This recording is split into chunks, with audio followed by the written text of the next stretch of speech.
ಟೀನಾ ಮತ್ತು ಪಿಂಕಿದು ಒಂದ್ಕಿತ ಮದುವೆ ಆಗ್ಬಿಡ್ತು ಅಂದರೆ ಆ ರಶ್ಮಿನ ಬೀದಿ ನಾಯಿನೂ ಮೂಸಕ್ಕಿಲ್ಲ.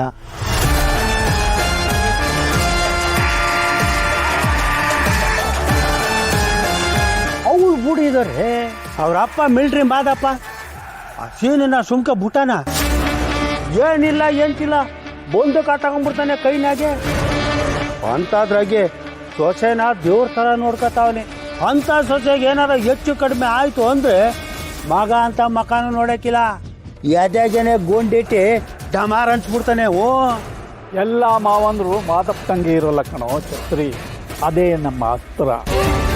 ಮಗ ಮದುವೆ ಆದಮೇಲೂ ಅನೈತಿಕವಾಗಿ ಇನ್ನೊಬ್ಬರ ಜೊತೆ ಮದುವೆ ಆತ ಅನ್ನೋ ವಿಚಾರ ಮಾದಪ್ಪನ್ ತಿಳಿದ್ರೆ ಸೀನನ್ನ ಸಾಯಿಸಿ ಜೈಲಿಗೆ ಹೋಗ್ತಾನೆ. ಆಗ ಈ ರಶ್ಮಿ ಬಾಳು ನಾಯಿಗಿಂತ ಕಡೆ ಆಗುತ್ತೆ. ಈ ವಿಷಯ ಶಿವಗೆ ತಿಳಿದ ಮೇಲೆ ಅವನು ತಲೆ ಕೆಟ್ಟು ಹುಚ್ಚು ನಾಯಿ ಥರ ಆಗ್ತಾನೆ. ಅಲ್ಲಿಗೆ ಕುತ್ತಿಗೆ ಕುಯ್ಯೋ ಊರಿನಲ್ಲಿ ಸುಳಿದು ಬಿಟ್ಟಿದ್ದೆ ಗುಣ ಅನ್ನೋ ಮಾತು ನಿಜ ಆಗುತ್ತೆ. ಆದರೂ ನನಗೊಂದು ಅನುಮಾನ ಅದೇನೆ, ಆ ಶಿವಣ್ಣ ಚೀನಾ ಕೆನ್ನೆ ಮುದ್ದ ಅಂತ ಜೈಲು ಅನ್ನೋದನ್ನು ನೋಡಿದೆ ಒಳಗಡೆ ನುಗ್ಗಿ ತಾರಮರ ಹೊಡೆದ್ಬಿಟ್ಟವನೆ. ಆದರೆ ನಾವಿಲ್ಲಿ ಆ ರತ್ನವನಿಗೆ ಕೊಡಬಾರ್ದೇ ಇರೋ ಕಷ್ಟ ಕೊಡ್ತಾ ಇದ್ದೀವಿ. ಅಕಸ್ಮಾತ್ ಏನಾರ ಅವಳು ಹೋಗಿ ಹೇಳ್ಬಿಟ್ರೆ ನಮ್ಮನ್ನು ಸುಮ್ಕೆ ಬಿಟ್ಟನ. ಕೋಣಗಳ ಕಾದಾಟ ಗಿಡಕ್ಕೆ ಮೂಲ, ಆದರೆ ಗಿಡಗಳ ಕಾರಣದಿಂದಲೇ ಕೋಣಗಳ ಕಾದಾಟ ಆದರೆ ಜೀವನದಲ್ಲಿ ತುಂಬ ಯೋಚನೆ ಮಾಡಬಾರ್ದು ಕಣೋ ಛತ್ರಿ. ಹಾಗೆ ಭಯ ಪಟ್ಕೊಂಡೇ ಇದ್ದರೆ ನಾವು ಮಾಡಬೇಕಾಗಿರೋ ಕೆಲಸ ಆಗಲ್ಲ. ರತ್ನ ಸತ್ಯ ಹೇಳ್ಬಿಡ್ತಾಳೇನೋ ಅನ್ನೋ ಭಯದಲ್ಲೇ ಕೂತಿದ್ರೆ ನಾವೀಗ ಮುಗಿಸ್ಬೇಕಾಗಿರೋದು ಭಯನಲ್ಲ, ಭಯ ಕೊಡೋರ್ನ.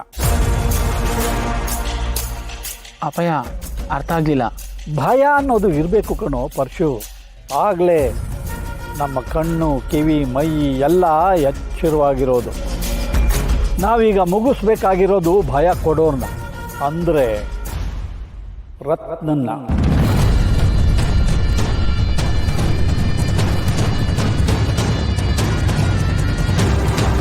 ನಿಮಗಿನ್ನೂ ಶಾಸ್ತ್ರ ಆಗಿಲ್ಲ, ಅದೇ ನೆಪ ಇಟ್ಕೊಂಡು ಅವಳನ್ನ ಬೇರೆ ಊರಿಗೆ ಹನಿಮೂನು ಕರ್ಕೊಂಡು ಹೋಗು.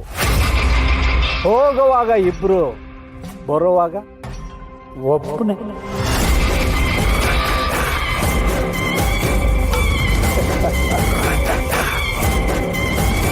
ಅರ್ಥ ಆಯ್ತಲ್ವಾ ದೊರೆ?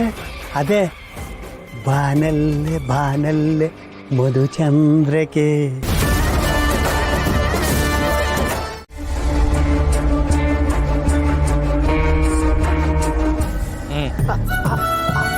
ಅದು ಎದ್ರಿಗಾಗ್ಲಿ ಫೋನ್ನಾಗಾಗ್ಲಿ ನನ್ನ ಧ್ವನಿ ಕಂಡ್ರೆ ನಿಂಗೆ ಆಗಕ್ಕಿಲ್ಲ ಅಂತ ನಂಗೆ ಗೊತ್ತು. ಆದರೆ ವಿಷಯ ಹಂಗೈತೆ, ಅದಕ್ಕೆ ಮಾಡಿದೆ. ಮಗ ಪಾರು ಕೈಗೆ ಸಣ್ಣ ಸಣ್ಣದಾಗಿ ಗುಳ್ಳೆ ಆಗೈತೆ. ಅಯ್ಯೋ ಏನಾಯ್ತು ಪಾರಗೆ? ಹುಷಾರಾಗವಳ? ಡಾಕ್ಟರ್ನ ಕರ್ಕೊಂಡ್ಬರ್ಬೇಕಾ? ಇಲ್ಲ ಮಗ, ಸ್ವಲ್ಪ ಸಮಾಧಾನ ಮಾಡ್ಕ. ಅದು ಬೆಳಗ್ಗೆಯಿಂದ ಕೈಗೆ ಆ ಬಿಳಿ ಚೀಲ ಹಾಕೊಂಡಿರ್ತಾಳಲ್ಲ, ಅದು ಬೆವರೆಲ್ಲ ಆಗಿ ಬೆವ್ರ ಸಾಲೆ ತರ ಆಗೈತೆ ಅಷ್ಟೇಯ. ಹಂಗಂತ ಸುಮ್ಕಿರಕ್ ಹಾಕಿಲ್ಲ. ನಾನೇ ಔಷಧಿ ಹಚ್ಚಣ ಅನ್ಕೊಂಡೆ, ಆದ್ರೆ ಗಂಡನ ಪ್ರೀತಿ ಮುಂದೆ ಅತ್ತೆ ಪ್ರೀತಿ ಚಿಕ್ಕದಲ್ವಾ, ಅದಕ್ಕೆ ನೀನೇ ಹೊಸಿ ಬಂದು ನೋಡಿದ್ರೆ ಒಳ್ಳೇದು ಅಂತ ಫೋನ್ ಮಾಡಿದೆ ಮಗ. ನಾನು ನನ್ನ ಕಣ್ಣು ನಂಬಕ್ಕಾಯ್ತಿಲ್ಲ. ಅವ್ವ ಮಗ ಮಾತಾಡೋದೇ ಕಷ್ಟ ಅಂತಿದ್ದೀವಿ, ಅಂಥದ್ರಾಗ ಫೋನಲ್ಲಿ ಮಾತಾಡ್ತಾವ್ರಲ್ಲ. ಅವ್ವ ತಾಯಿ ಮಕ್ಕಳವ್ವ, ಏನವ್ವ ನಿನ್ ಲೀಲೆ. ಸರಿ ಸರಿ, ನಾನೇ ಬರ್ತೀನಿ. ನಾ ಬರಗಂಟ ಅವಳ ಕೈಲಿ ಯಾವ ಕೆಲಸನೂ ಮಾಡಿಸ್ಬೇಡಿ. ಇಲ್ಲ ಕಣ್ಮಗ, ನಾನು ಯಾವ ಕೆಲಸನೂ ಮಾಡ್ಸಕ್ಕಿಲ್ಲ, ಬೇಗ ಬಾ. ನೀ ಮಾಡಿಸ್ತೀಯ ಅಂತ ಹೇಳಿಲ್ಲ ನಾನು, ಅವಳೇ ಮಾಡ್ಬಿಡ್ತಾಳೆ ಅಂತ ಹೇಳ್ದೆ ಆಟೆ. ಅದು ನಾನೇನು ಮಾಡ್ಸಕ್ಕಿಲ್ಲ ಮಗ, ಆದ್ರೆ ನೀನೇನ್ರು ಬಿಡ್ಬೇಕಲ್ಲ, ನಾನು ಮಾಡ್ತೀನಿ ಅಂತ ಬರ್ತಾವಳೆ. ಯಾರಲ್ಲ ಅದು ಫೋನಲ್ಲಿ? ಓ, ನೀನೊಂದು ಒಳ್ಳೆ ಯಜಮಾನ. ಅಲ್ಲಿ ಪಾರುಗಂಗ ಆಗೈತೆ, ನನಗೆ ಫೋನ್ ಮಾಡಿ ಹೇಳ್ಬೇಕು ಅಂತ ನಿಂಗೆ ಗೊತ್ತಾಯ್ಕಿಲ್ವೇ? ಪಾಪ ಅಮ್ಮ ಫೋನ್ ಮಾಡಿ ಹೇಳ್ತಾ ನಂಗೆ. ನೋಡ್ಲಾ, ನನ್ನ ಹೆಂಡ್ರಿಗೂ ನನಗೂ ನಿನ್ನ ಹೆಂಡ್ರು ಸಾವಾಸನೆ ಬೇಡ ಕಣಪ್ಪ. ನನ್ನ ಹೆಂಡ್ರು ಅವಳಿಗೆ ಮುಲಾಮ್ ಹಚ್ಚಕ್ಕೆ ಹೋದ್ರೂ ಮುಟ್ಟಿದ್ರೆ ಮುಣಿದಂಗೆ ಆಡ್ತಾಳೆ. ಸಾಕಪ್ಪ ಸಾಕು, ನಿನ್ನ ಸಂಸಾರದ ವಿಷಯ. ಯಾರು ನೀನು ಫೋನ್ ಮಾಡಕ್ ಹೋಗ್ಬೇಡ. ಅವನು ಅವನ ಹೆಂಡ್ರು, ಅವನ ಇಷ್ಟ, ಏನ್ ಬೇಕಾದ್ರೂ ಮಾಡ್ಕೊಳ್ಳಿ. ಇಡ್ಲ ಫೋನ್. ಅಯ್ಯೋ ಶಂಕರಪ್ಪ, ನಿನ್ ಒಂದೊಂದಲ್ಲ, ನಿನ್ನ ಅವಳಿ ತಡೆಯಕ್ಕೆ ಹಾಕಿಲ್ಲ. ಹೋಗ್ಬಿಟ್ಟೆ ನೋಡಮ್ಮ.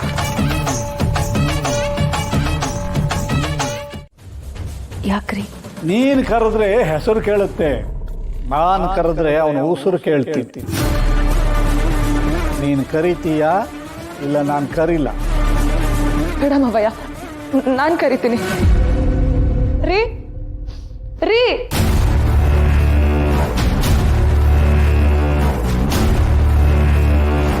ಏನ್ ರತ್ನ, ಯಾಕೆ ಎಲ್ರಿಗೂ ನಿಂತಿದ್ದೀರಾ?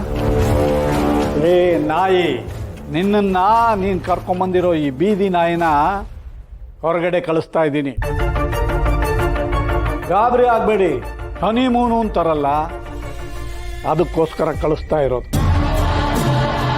ನೀನು ಅಲ್ಲಿ ಹೋಗಿ ಕುಂಟೆ ಬಿಲ್ಲೆ ಆಡ್ತೀಯೋ ಇಲ್ಲ ಉಯ್ಯಾಲೆ ತೂಗ್ತೀಯೋ, ಏನು ಮಾಡ್ತೀಯೋ ಅದು ನನಗೆ ಬೇಕಾಗಿಲ್ಲ. ಆದರೆ ಊರು ಜನ ಅಪ್ಪ ಎಲ್ಲ ಶಾಸ್ತ್ರನೂ ಮಾಡ್ದ ಅನ್ನೋ ಮಾತು ನನ್ನ ಕಿವಿಗೆ ಬೀಳಬೇಕು. ಆದರೆ ಊರು ಜನ ಮಾರಿಗುಡಿ ದೇವರು ವೈಭವವಾಗಿ ಮದುವೆ ಮಾಡ್ದ ಹಾಗೆ ಅಷ್ಟೇ ಅದ್ಧೂರಿಯಾಗಿ ಅವ್ರನ್ನ ಹನಿಮೂನು ಕಳಿಸಿದ್ರು ಅನ್ನೋ ಸುದ್ದಿ ಊರು ತುಂಬ ಹಬ್ಬಬೇಕು. ಛತ್ರಿ, ಅದಕ್ಕೆ ನಮ್ಮವ್ರನ್ನ ಊರು ತುಂಬ ಬಿಟ್ಟು ಎಲ್ಲರ ಕಿವಿ ತಲುಪೋದಕ್ಕೆ ವ್ಯವಸ್ಥೆ ಮಾಡು. ಇವಾಗಲೇ ಶುರು ಮಾಡ್ತೀನಿ.